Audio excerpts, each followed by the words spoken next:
میرا سوال یہ ہے کہ میری شادی ہوئی ہے، میرا ولیمہ نہیں ہوا ہے، لیکن 7-8 سال ہو گئے، کچھ حالات کی وجہ سے میں ولیمہ نہیں کر سکا۔ تو سوال میرا یہ تھا کہ اس کا کوئی آسان سا طریقہ مجھے بتا دیا جائے، میں ولیمہ کی سنت کیسے ادا کروں؟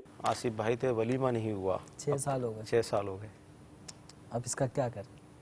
دیکھیں ولیمہ جو ہے نا، یہ شب زفاف جو ہوتی ہے جس میں عورت رخصت ہو کر آ جاتی ہے، تو شب زفاف کے اگلے دن یا اس سے اگلے دن، یعنی 2 دن تک یہ جو شوہر ہے اس کے لیے مسنون ہے کہ اپنے دوست و احباب رشتہ داروں کی کسی حد تک جتنا اس کے لیے ممکن ہو دعوت کا اہتمام کریں، یہ ہے ولیمہ۔ صحیح، تیسرے دن اب ولیمہ نہیں رہتا۔ صحیح، اب وہ لوگ کہ جو باقاعدہ رخصتی ہو گئی، اس کے بعد پھر ہوتا ہے کہ 1 ہفتے بعد فلاں دن ولیمہ ہوگا، صحیح، تو وہ ولیمہ مسنون ولیمہ نہیں ہوتا، صحیح، بس وہ ایک دعوت ہوتی ایک ہے، دعوت ہوتی ہے، ضیافت ہوتی ہے، لوگوں نے آنا ہوتا ہے، اس سے سنت ادا نہیں ہوگی۔ صحیح، تو اب ان کو تو 6 سال ہو گئے، 6 دن بھی نہیں، 6 سال ہو چکے ہیں، تو یہ سنت ان کی فوت ہو چکی ہے۔